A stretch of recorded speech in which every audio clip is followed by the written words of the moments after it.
દેશભરમાં લોકસભાની ચૂંટણીનો ધમધમાટ શરૂ થઈ ગયો છે। ખાસ કરીને રાજકીય પક્ષોએ પોતાના ઉમેદવારોને પ્રચાર માટે મેદાનમાં પણ ઉતારી દીધા છે, તો બીજી તરફ કાર્યકરો પક્ષ પલટો પણ કરી રહ્યા છે। અનેક નેતાઓ જોડાઈ રહ્યા છે।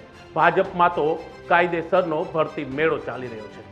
આપને બતાવી દે કે તમે જોવા જાઓ તો એવું જોવા મળી રહ્યું છે, અનેક નેતા અને કાર્યકરો બીજી પાર્ટીઓ છોડીને ભાજપમાં જોડાઈ અને કેસરીઓ ધારણ કરી રહ્યા છે।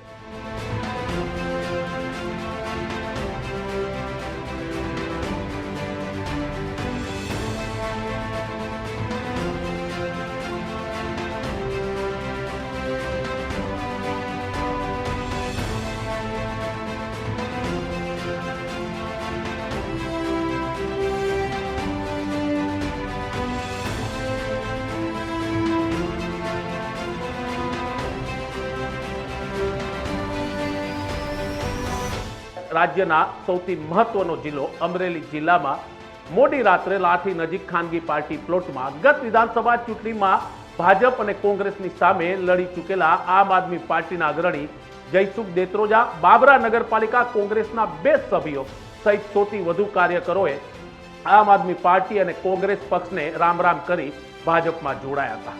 તેમનું કહેવું છે કે કોંગ્રેસ તેની વિચારધારાથી ભટકી રહી છે અને આમ આદમી પાર્ટી પણ વિકાસના નામે કશું નથી કરી રહી અને તેથી તેઓ હવે ભાજપની વિચારધારાને વરી રહ્યા છે અને તેઓ ભાજપમાં કેસરીઓ ધારણ કરી પ્રધાનમંત્રી નરેન્દ્ર મોદીના વિઝનને આગળ વધારવા માટેનો પ્રયત્ન કરશે।